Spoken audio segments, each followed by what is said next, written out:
Assalamualaikum. Halo Ibu Bunda semuanya, apa kabar? Jumpa lagi dengan saya, Dr. Vivi Septriani, spesialis anak di channel YouTube Dr. Vivi SPA. Di video kali ini saya akan membahas mengenai masalah yang mungkin sering kali Bunda hadapi, yaitu berat badan si anak yang sulit naik. Nah, di video kali ini saya akan membahas tentang apa saja penyebab berat badan anak sulit naik ini dan apa saja solusinya. Yuk kita simak videonya ya. Tapi jangan lupa Ayah Bunda like, subscribe, dan nyalakan tombol loncengnya agar Ayah Bunda bisa mendapatkan notifikasi tentang video-video lainnya di channel ini. Selamat menyaksikan. Berat badan menjadi salah satu faktor yang perlu Ayah Bunda perhatikan di masa tumbuh kembang si anak, selain tinggi badan dan lingkar kepala. Kenaikan berat badan si anak setiap bulannya perlu dipantau apakah sudah normal atau justru seret. Orang tua perlu mengetahui cara mengatasi kenaikan berat badan seret pada periode emas si kecil. Periode emas adalah 1000 hari pertama kehidupan, mulai dari dalam kandungan sampai anak berusia 2 tahun. Berat badan seret atau yang dimaksud juga dengan weight faltering adalah berat badan yang tidak naik-naik atau berat badan si anak naik, tetapi tidak sesuai dengan target dibandingkan dengan penimbangan berat badan bulan sebelumnya.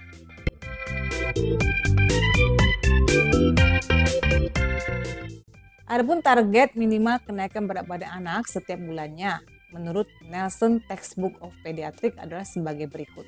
Pada usia 0 sampai dengan 3 bulan, itu kenaikan berat badan per hari adalah sekitar 25 sampai dengan 30 gram. Atau kenaikan berat badan per bulannya itu minimal 750 gram. Kemudian pada usia 3 sampai dengan 6 bulan, kenaikan berat badan per harinya adalah sekitar 20 gram. Sedangkan kenaikan berat badan per bulannya itu minimal adalah 600 gram. Kemudian pada usia 6 sampai dengan 9 bulan, kenaikan berat badan per harinya adalah sekitar 15 gram. Atau kenaikan berat badan per bulannya itu minimal adalah sekitar 450 gram. Kemudian pada usia 9 sampai dengan 12 bulan, itu kenaikan berat badan per harinya adalah sekitar 12 gram. Atau kenaikan berat badan per bulannya itu adalah minimal 360 gram. Kemudian pada usia 1 sampai dengan 3 tahun, itu kenaikan berat badan per harinya adalah sekitar 8 gram. Kemudian kenaikan berat badan per bulan minimalnya adalah sekitar 240 gram. Lalu pada usia 4 sampai dengan 6 tahun, itu kenaikan berat badan per harinya adalah sekitar 6 gram. Atau kenaikan berat badan per bulannya itu minimal 180 gram. Target kenaikan berat badan si anak harus terpenuhi setiap bulannya. Jika tidak, artinya anak itu mengalami weight faltering.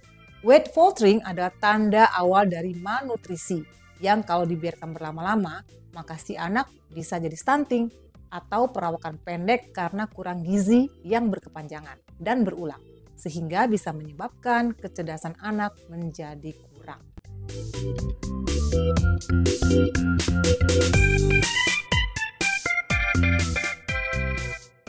Apa sajakah penyebab terjadinya berat badan si anak sulit naik ini?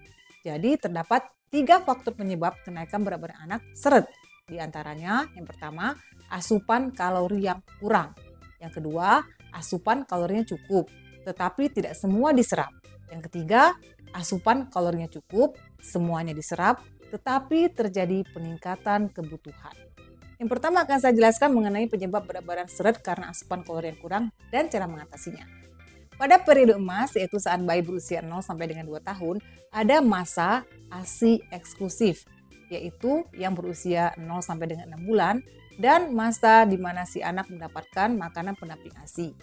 Pada periode ASI eksklusif, di mana kebutuhan kalori harus terpenuhi, full dari ASI ya Bunda. Bunda, ini adalah tanda-tanda kecukupan ASI yang patut Bunda ketahui. Yang pertama, produksi ASI melimpah pada hari kedua sampai dengan keempat.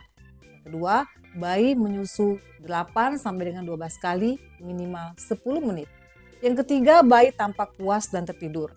Yang keempat, buang air kecil si bayi itu lebih dari 6 kali sehari dan berwarna kuning jernih.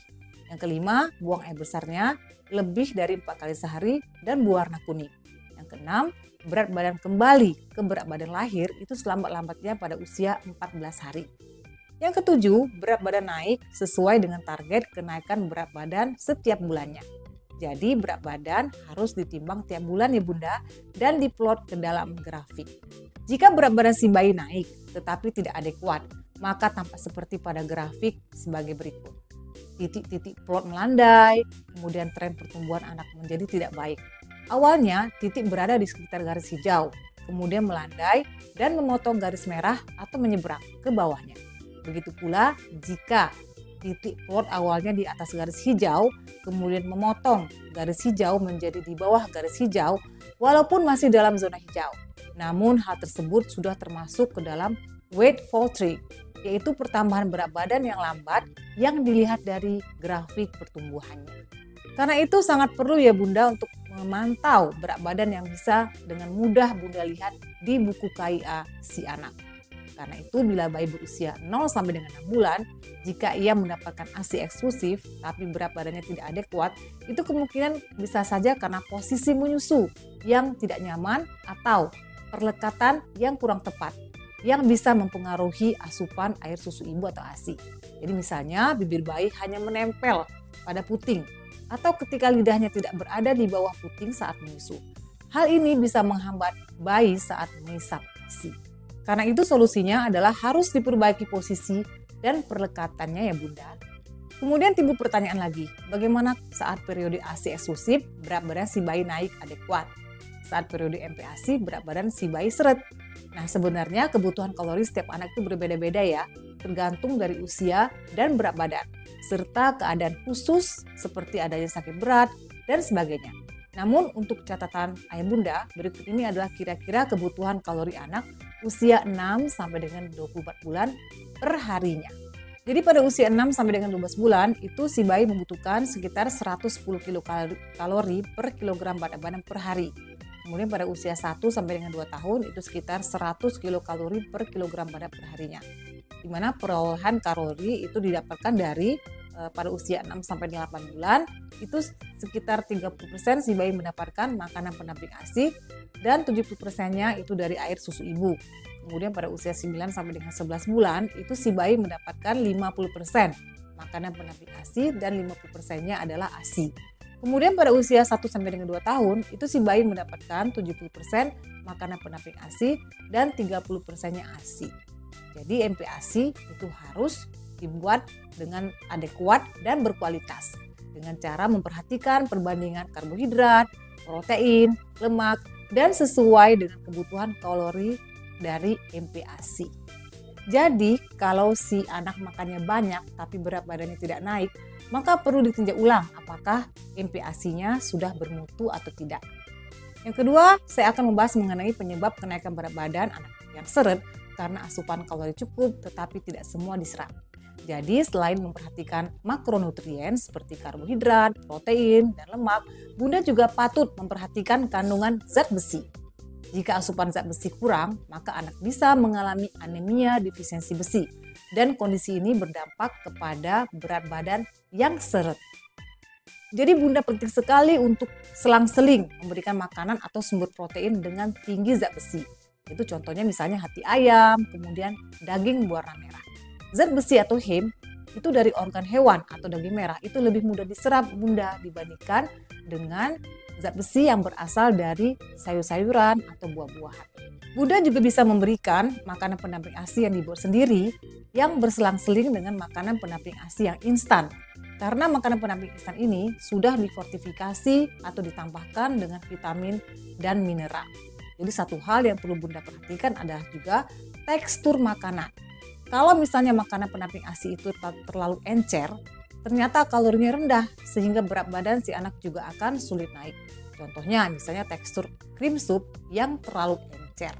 Kemudian porsi makanan juga perlu dinaikkan secara bertahap. Jika si anak lahap, maka Bunda boleh menambahkan porsi makan si kecil. Jadi bagaimanakah dengan zat besi dari sumber sayur dan buah? Jadi zat besi dari sayur dan buah itu jenisnya non-heme Bunda. Jadi artinya sulit diserap, kadarnya pun rendah. Apalagi buah dan sayur itu hanya sebagai perkenalan untuk usia kurang dari 2 tahun. Jadi tidak boleh banyak-banyak memberikannya. Dan tak luput juga Bunda jangan memberikan teh kepada si anak. karena akan menghambat penyerapan zat besi. Jadi pada awal pemberian makanan pendamping ASI, hindarilah pemberian sayur dan buah yang banyak dan sering. Karena sayur dan buah ini bersifat anti nutrien. Perlukah menggunakan berat badan booster untuk mengatasi kenaikan berat badan anak yang seret? Jadi hati-hati sekali Bunda itu dengan iklan berat badan booster. Ceklah tabel informasi gizi, apakah kandungan di dalamnya, apakah aman, apakah bermanfaat, serta apakah disarankan oleh dokter anak. Jadi berat badan booster atau BB booster yang benar adalah dengan cara menambahkan jumlah kalori, bukan hanya tambahkan protein atau lemaknya saja, tetapi semuanya, baik itu karbohidrat, protein, lemak, dan perbandingan juga harus tetap sama, dan jumlahnya yang dilebihkan. Kemudian yang ketiga, penjelasan mengenai asupan kalori yang cukup, tidak ada gangguan penyerapan, tetapi berat badan si anak tetap seret. Nah, bagaimana cara mengatasinya? Jadi jika semua sudah dilakukan, berat badan si anak tetap tidak naik, maka Bunda harus mencurigai tersangka lain, yaitu anak sakit, baik penyakit infeksi atau penyakit non-infeksi yang terkadang tidak bergejala dan gejala yang terlihat hanya berat badan yang seret. Adapun penyakit kronik yang belum terdeteksi yang bisa mengakibatkan berat badan si anak yang seret diantaranya misalnya pertama anemia defisiensi besi. Itu ditandai dengan gejala-gejala seperti anak tampak pucat, lemas, mudah lelah, kemudian si anak mudah sakit. Kemudian penyakit infeksi tuberkulosis atau TBC yang ditandai dengan gejala-gejala seperti demam yang berlangsung lebih dari 2 minggu atau berulang, kemudian batuk-batuk yang menetap lebih dari 3 minggu, kemudian bisa saja teraba benjolan di leher si anak. Kemudian yang ketiga, bisa saja si anak mengalami infeksi saluran kemih yang ditandai dengan gejala-gejala seperti demam, nafsu makan menurun, diare, kemudian terasa anyang-anyangan. Kemudian yang keempat, bisa saja si anak mengalami penyakit jantung bawaan yang ditandai dengan gejala-gejala seperti dapat terlihat dari anak berusia 2 sampai dengan 3 bulan. Kemudian si anak minum susunya itu memerlukan waktu yang lama. Lalu si anak tampak terengah-engah saat minum susu. Lalu bisa juga dijumpai lidah si anak tampak kebiruan. Lalu dijumpai juga adanya sesak, kemudian bengkak pada wajah atau tubuh si anak. Oleh karena ya Bunda, jika kenaikan berat badan si anak tetap seret, meskipun asupan kalorinya cukup dan tidak ada gangguan penyerapan, itu dianjurkan untuk segera melakukan pemeriksaan kepada dokter. Jadi dapat disimpulkan bahwa kenaikan berat badan yang adekuat itu sama saja dengan salah satu tanda bayi yang sehat dan mendapatkan nutrisi yang cukup. Pastikan ayah Bunda tidak menunda berkonsultasi ke dokter jika si anak pertama berat badannya seret 2 bulan berturut-turut.